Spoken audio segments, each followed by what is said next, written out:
Nagsimula na nga po ang practice ng ating national team Gilas Pilipinas. Kahapon ho ay dumating na itong si Justin Brownlee after ng 3 months niyang pamamahinga sa ibang bansa. So far kung titignan natin, walang problema sa kondisyon ni Brownlee mga kaibigan.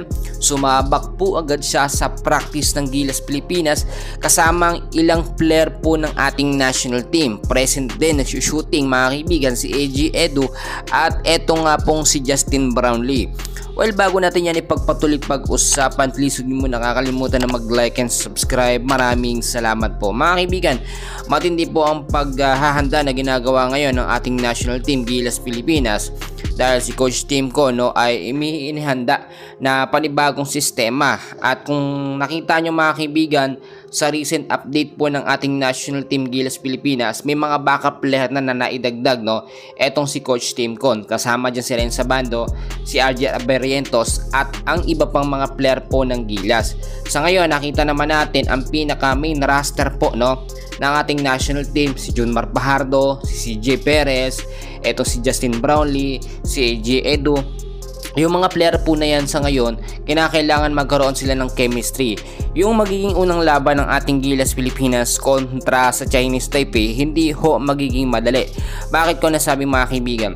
Sa FIBA Asia Cup Qualifiers, tinalo po nila tayo. Pero nung pagkakataon na yon, wala ho tayong big man na si Kai Soto. Kaya yung chance na posibleng mangyaring matalo ulit ang Gilas Pilipinas ay may posibilidad.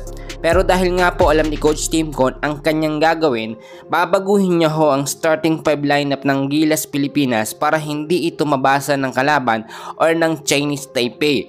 Nakita nyo naman sinabi mismo ni Coach Team Con at magpa-practice sila kahit kulang po ng mga player ng Gilas Pilipinas dahil yung ibang mga player ng Gilas tulad na lang ni Junmar Fajardo nasa PBA pa, naglalaro pa mga kaibigan.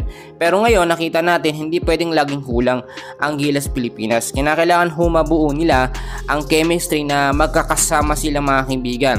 At alam naman natin mas priority ngayon na manalo tayo sa group natin sa Group D. Una nating mga kalaban ng Chinese Taipei.